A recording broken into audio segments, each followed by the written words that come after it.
Llegué de un viaje de trabajo, y encontré 15 borrachos en mi casa. Llegó el inútil de la familia, ni esposa ni hijos tiene el perdedor, dijo mi padre mientras todos reían, así que dije, este inútil acaba de congelar tus cuentas. Mi nombre es Daniel, y esta es la historia de cómo mi vida, que había construido con tanto esfuerzo, se convirtió en un campo de batalla por culpa de mi padre, Joaquín, y mi hermano, Tiago. Todo empezó con mi madre. Ella era el pilar de nuestra familia, una mujer fuerte, trabajadora, que se partía el lomo día tras día para mantenernos a todos. Mamá trabajaba en una fábrica de textiles desde las 6 de la mañana hasta las 7 de la noche. Llegaba agotada, con las manos ásperas y los ojos cansados, pero siempre tenía una sonrisa para mí. Ella era la única que me entendía, la única que veía mi esfuerzo por salir adelante. Mi padre, Joaquín, y mi hermano, Tiago, eran otra historia.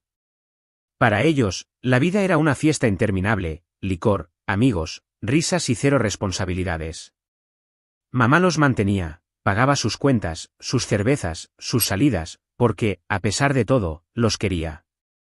Decía que Joaquín no siempre fue así, que antes de que el alcohol lo consumiera, era un hombre bueno, un esposo amoroso. Y Tiago, bueno, era su pequeño, su consentido, aunque ya tuviera casi 30 años y no hubiera hecho nada útil con su vida. Yo era diferente. Desde chico, supe que no quería ser como ellos. Quería construir algo, tener un propósito. Cuando terminé el colegio, mientras Tiago se la pasaba en bares y Joaquín gastaba el dinero de mamá en apuestas, yo estudié administración de empresas en una universidad pública. No fue fácil, trabajaba de día en un supermercado y estudiaba de noche. Pero lo logré. Con el tiempo, abrí mi propio negocio, una pequeña empresa de logística que distribuía productos a supermercados locales. No era una multinacional, pero me iba bien. Lo suficiente como para ayudar a mamá con los gastos de la casa, para que no tuviera que cargar sola con el peso de Joaquín y Tiago. Cuando mamá enfermó, todo cambió.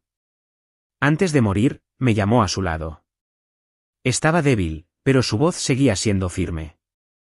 Daniel, me dijo, prométeme que no los dejarás solos. Joaquín y Tiago no saben cuidarse. Sé que no son perfectos, pero son tu familia. Cuídalos por mí. Yo no quería. Odiaba a mi padre por cómo la había tratado, por cómo se aprovechaba de ella. Odiaba a Tiago por seguir sus pasos, por burlarse de mí cada vez que podía. Pero era mi madre, y la amaba con todo mi corazón. Así que prometí. Le juré que los cuidaría, aunque en el fondo sabía que esa promesa me iba a pesar como una losa. Después de su muerte, todo se derrumbó. Joaquín no tardó ni 6 meses en conseguir una nueva novia, una mujer llamada Carla, que era tan fiestera como él. Como si mamá nunca hubiera existido. Tiago también tenía su pareja, una chica llamada Sofía, que parecía más interesada en las botellas que en cualquier otra cosa. Yo, en cambio, no tenía tiempo para relaciones. Mi negocio me consumía. Cada peso que ganaba iba a pagar las cuentas de la casa, a mantener a Joaquín y Tiago, a cumplir la promesa que le hice a mamá. Pero ellos no lo valoraban. Para ellos, yo era el inútil, el perdedor que no sabía divertirse, que no tenía esposa ni hijos, que vivía para trabajar. Cada vez que me veían, había una burla, un comentario despectivo. Mira al empresario, decía Tiago con una risita, mientras Joaquín añadía, si no fuera por nosotros, no tendrías ni para qué vivir. Me mudé a una casa propia, un lugar que compré con mi esfuerzo, con la idea de empezar de cero, de tener algo que fuera realmente mío. Pero no pasó ni un mes antes de que Joaquín y Tiago se aparecieran en la puerta con sus maletas. No tenemos dónde ir, Daniel, dijo Joaquín con esa cara de víctima que siempre usaba. Tu madre hubiera querido que nos ayudaras. No pude decir que no. La promesa me ataba. Así que los dejé quedarse, pero puse una condición clara, esta es mi casa. La pagué yo. Nada de fiestas, nada de desorden. Respeten mi espacio. Ellos asintieron, con esas sonrisas falsas que ya conocía de memoria. La gota que colmó el vaso llegó después de un viaje de trabajo. Me habían ofrecido un contrato importante en otra ciudad, a 5 horas de distancia. Era una oportunidad para expandir mi negocio, para cerrar un trato con una cadena de supermercados que podía cambiarlo todo. Antes de irme, Joaquín y Tiago me acorralaron, como siempre, pidiéndome dinero.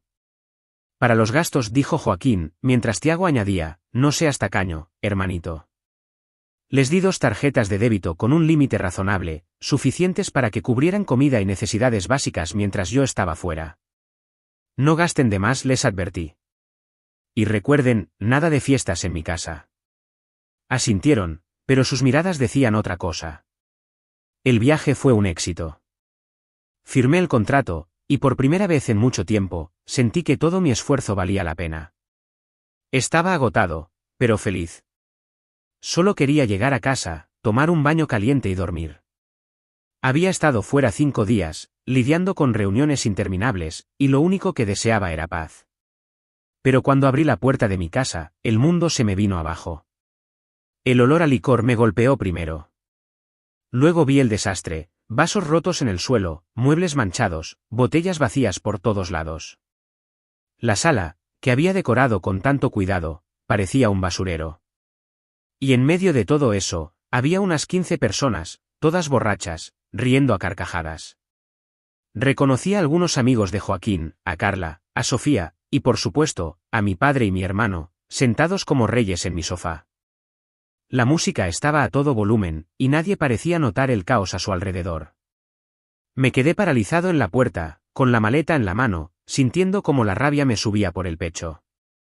¿Qué demonios es esto?, grité. Todas las cabezas se giraron hacia mí. Joaquín fue el primero en hablar, con esa voz pastosa de quien lleva horas bebiendo. Miren quién llegó. El inútil de la familia, el que no tiene ni esposa ni hijos, el perdedor. Todos estallaron en risas, como si fuera el chiste más gracioso del mundo. Tiago levantó su vaso y añadió, tranquilo, hermanito, solo estamos disfrutando, ¿por qué no te vas y nos dejas en paz? Perdí el control. Disfrutando, esta es mi casa, les dije que nada de fiestas, miren este desastre. Señalé los muebles sucios, los vasos rotos, las botellas tiradas. Yo pago todo aquí, todo, y ustedes no hacen más que burlarse y gastar mi dinero. Joaquín se puso de pie, tambaleándose un poco. ¿Y qué? Nosotros estamos hechos para disfrutar, Daniel. Tú naciste para trabajar y mantenernos. Así es como funciona. Siempre ha sido así. Sus amigos volvieron a reír, como si yo fuera el bufón de la familia. Tiago se acercó, con una sonrisa sarcástica. No seas amargado, Daniel. Si no fuera por nosotros, tu vida sería un aburrimiento, ¿quién te va a dar un poco de emoción? No podía creerlo. Toda mi vida, había cargado con ellos. Había sacrificado mis sueños, mi tiempo, mi paz, por una promesa que me estaba destruyendo. Y ahí estaban, riéndose en mi cara, en mi propia casa. La rabia me cegó. Saqué mi celular y marqué el número del banco. ¿Saben qué?, dije, con la voz temblando de furia. Este inútil, este perdedor, acaba de congelar sus cuentas. No les voy a dar ni un peso más. Joaquín se rió, como si no me tomara en serio. ¿Congelar las cuentas? No seas ridículo, Daniel. No te atreverías. Pero yo ya estaba marcando otro número.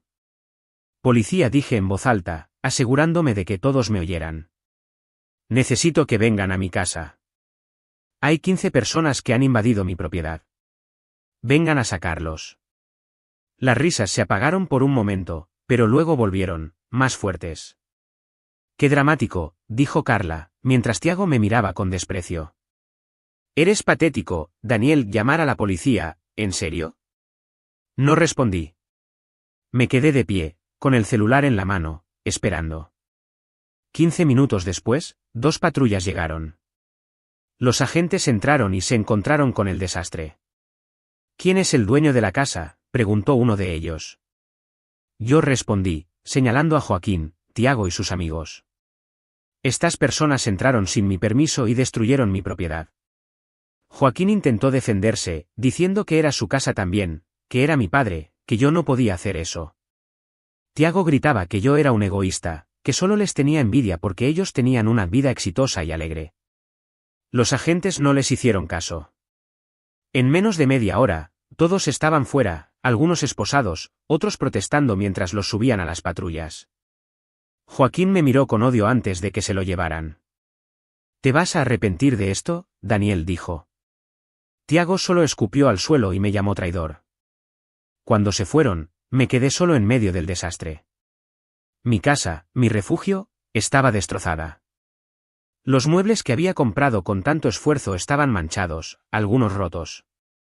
Los vasos que mamá me había regalado antes de morir, hechos añicos. Me senté en el suelo, con la cabeza entre las manos, y por primera vez en años, lloré. No por ellos, no por Joaquín ni Tiago. Lloré por mamá, porque sentía que le había fallado. Le había prometido cuidarlos, y no pude. Pero también lloré por mí, porque estaba agotado de cargar con ellos, de soportar sus burlas, de vivir para otros. Los días siguientes fueron un torbellino. Tuve que gastar una fortuna en limpiar y arreglar la casa.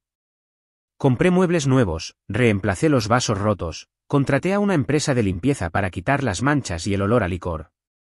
Mientras organizaba todo, no dejaba de pensar en la promesa de mamá. Cada vez que veía su foto en la mesa de noche, sentía una punzada en el pecho. Lo siento, mamá susurraba. No pude. No pude seguir. Joaquín y Tiago no se dieron por vencidos. Mi teléfono no paraba de sonar. Llamadas, mensajes, audios. Joaquín me exigía que reactivara las tarjetas, que les diera dinero para sus gastos. No tenemos dónde vivir, Daniel decía en un mensaje. Si no nos ayudas, dormiremos en la calle. ¿Eso quieres, que tu familia termine así? Tiago era más directo, eres un egoísta. Siempre lo has sido. Mamá estaría decepcionada de ti. Intenté ignorarlos, pero sus palabras me dolían. No porque me importara lo que pensaran de mí, sino porque mencionaban a mamá. Sabían que era mi punto débil. Una parte de mí quería ceder, cumplir la promesa, seguir manteniéndolos. Pero otra parte, la que había soportado años de humillaciones, me decía que ya era suficiente. 2 semanas pasaron en relativa calma. Me enfocaba en mi negocio, en cerrar los detalles del contrato que había firmado. Por primera vez en mucho tiempo, sentía algo parecido a la libertad. No tenía que preocuparme por cuánto gastaban Joaquín y Tiago, no tenía que escuchar sus burlas. Pero esa calma no duró. Una noche, alrededor de las 10, estaba en mi sala, revisando unos correos del trabajo. Había sido un día largo, pero por fin sentía algo de calma. Mi casa estaba limpia, los muebles nuevos brillaban bajo la luz de la lámpara, y el silencio era un alivio después de semanas de caos. De repente, unos golpes fuertes en la puerta me sacaron de mis pensamientos. ¿Quién será a esta hora?, murmuré, pensando que tal vez era un vecino con algún problema o un repartidor que se había equivocado de dirección. Me levanté, caminé hacia la puerta, y sin sospechar nada, la abrí. El olor a licor me golpeó antes de que pudiera procesar lo que veía. Eran ellos, Joaquín y Tiago, parados en el umbral como 2 sombras desaliñadas. Sus ojos estaban rojos, inyectados de alcohol, y sus ropas arrugadas, como si no se hubieran cambiado en días. Joaquín tenía una botella a medio terminar en la mano, y Tiago, con una sonrisa torcida, se tambaleaba ligeramente.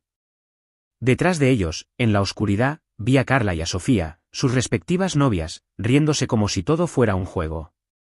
«Danos dinero», Daniel, gruñó Joaquín, empujándome con fuerza para entrar. Tropecé hacia atrás, sintiendo como la rabia empezaba a hervir en mi pecho. Se nos acabó todo. No tenemos ni para una maldita cerveza. Intenté mantener la calma, aunque mi corazón latía con fuerza. No les voy a dar nada, dije, plantándome firme en la entrada de la sala. Váyanse de mi casa. Ahora. Pero no me escucharon. Tiago dio un paso adelante, invadiendo mi espacio personal, y me empujó contra la pared con tanta fuerza que sentí el impacto en la espalda. ¿Qué te crees, hermanito?, escupió, con el aliento apestando a licor. ¿Que porque tienes tu casita y tu negocito ya eres mejor que nosotros, nos debes esto, eres nuestro hermano? Joaquín se acercó, tambaleándose, y empezó a gritar. Tú nos tienes que mantener, Daniel, es tu obligación, tu madre lo quiso así. Sus palabras eran como cuchillos, cada una cortando más profundo. Mencionó a mamá, y eso fue demasiado. No te atrevas a hablar de ella, le grité, sintiendo como la furia me nublaba la vista. Tú no hiciste nada por ella, la dejaste sola, gastándote su dinero mientras ella se mataba trabajando. Intenté sacar mi celular del bolsillo para llamar a la policía, pero Tiago fue más rápido. Me lo arrancó de las manos con un movimiento brusco y lo estrelló contra el suelo. El crujido del vidrio al romperse resonó en la sala. No vas a llamar a nadie, rugió. Antes de que pudiera reaccionar, sentí una mano en la cara. Joaquín me había dado una bofetada con la mano abierta, tan fuerte que mi cabeza se ladeó y un zumbido agudo me llenó los oídos. Haz lo que te decimos, o te va a ir peor, gruñó, levantando la mano y amenazándome. Carla y Sofía seguían en la puerta, riéndose, como si mi humillación fuera un espectáculo. Pobre Daniel, dijo Carla con voz burlona. Siempre tan serio, tan aburrido. Tiago me empujó de nuevo, esta vez contra el mueble de la sala, haciendo que un jarrón que había comprado con mamá años atrás cayera y se rompiera en 1000 pedazos. Mira lo que haces, grité, pero mi voz se quebró. Estaba atrapado, superado en número, y por un momento, sentí miedo. No de ellos, sino de lo que eran capaces de hacer en ese estado. De repente, se escuchó un alboroto afuera. Luces azules y rojas iluminaron la ventana. Una vecina, doña Clara, que vivía al otro lado de la calle, había escuchado los gritos y llamó a la policía. En menos de 10 minutos, 2 patrullas estacionaron frente a mi casa. 4 agentes entraron, con las manos en las pistolas, evaluando la escena. ¿Qué está pasando aquí?, y preguntó el oficial al mando, un hombre corpulento con una mirada que no admitía tonterías. Estos hombres invadieron mi casa, dije, señalando a Joaquín y Tiago, que de repente parecían menos seguros de sí mismos. Me agredieron y rompieron mi propiedad. Intenté mantener la voz firme, pero el morado en mi mejilla y el celular destrozado en el suelo hablaban por sí solos. Joaquín intentó defenderse, balbuceando. Es mi hijo, esta es mi casa también, no puede echarnos. Pero los agentes no le hicieron caso. Tiago, con la arrogancia del licor, gritó, egoísta, mamá te odiaría por esto, Daniel. Mientras los esposaban, Joaquín me miró con puro veneno en los ojos. Te vas a arrepentir de esto, Siseo. No tienes idea de lo que hiciste. Carla y Sofía, que hasta ese momento se habían quedado al margen, intentaron huir, pero los agentes las detuvieron también para tomarles declaración. Los policías los sacaron de mi casa, y el silencio que siguió fue ensordecedor. Me quedé en la sala, rodeado de los restos del jarrón roto y el desastre que habían dejado. Me toqué la mejilla, el morado palpitaba, un recordatorio físico de lo que mi propia familia era capaz de hacerme. Me senté en el sofá, agotado, pero con una extraña sensación de alivio. Por primera vez en años, no sentía culpa. Mamá me había pedido que los cuidara, pero no a costa de mi vida. No a costa de mi dignidad. Al día siguiente, me desperté con el dolor en la cara y una determinación que no había sentido antes. Fui a la comisaría y presenté una demanda contra Joaquín y Tiago por agresión y daños a la propiedad. No fue una decisión fácil. Cada paso que daba hacia la estación, sentía el peso de la promesa que le hice a mamá. Su voz resonaba en mi cabeza, cuídalos, Daniel. Pero también recordaba sus ojos, llenos de amor, y sabía que ella no hubiera querido que viviera así, atrapado en un ciclo de abuso y humillación. El proceso fue rápido. Las pruebas eran claras, el desastre en mi casa, el celular roto, el morado en mi cara, y el testimonio de doña Clara, que describió los gritos y la violencia que escuchó desde su ventana. Joaquín y Tiago fueron condenados a 6 meses en la cárcel. No sentí alegría cuando escuché el veredicto, pero sí justicia. Por primera vez, sentí que había hecho lo correcto, no solo por mí, sino por el recuerdo de mamá. Ella los quería, pero no hubiera querido que me destruyeran. Los meses siguientes fueron como un nuevo comienzo. Mi negocio creció, gracias al contrato que había cerrado en el viaje. Por primera vez en años, empecé a vivir para mí. Me compré un perro, un labrador al que llamé Max, que me recibía moviendo la cola cada vez que llegaba a casa. Empecé a salir con amigos, a disfrutar de pequeñas cosas que antes no me permitía, una cena en un restaurante, un paseo por el parque, una tarde viendo una película sin preocuparme por las cuentas de otros. Incluso conocí a alguien, una mujer llamada Laura, que trabaja en una de las empresas con las que colaboro. No es una relación seria, pero sus risas y su compañía me hacen sentir vivo de nuevo. A veces, miro la foto de mamá en la mesa de noche y hablo con ella. Lo intenté, mamá, le digo. Hice todo lo que pude. Pero no podía seguir así. No sé si ella me entiende, pero en mi corazón, siento que sí. Mamá siempre quiso lo mejor para mí, y por fin lo estoy consiguiendo. La promesa que le hice a mamá me ató durante años, pero romperla me dio la libertad que nunca supe que necesitaba. Y aunque estoy solo, no me siento solo, me siento libre. Suscríbete para más historias diarias.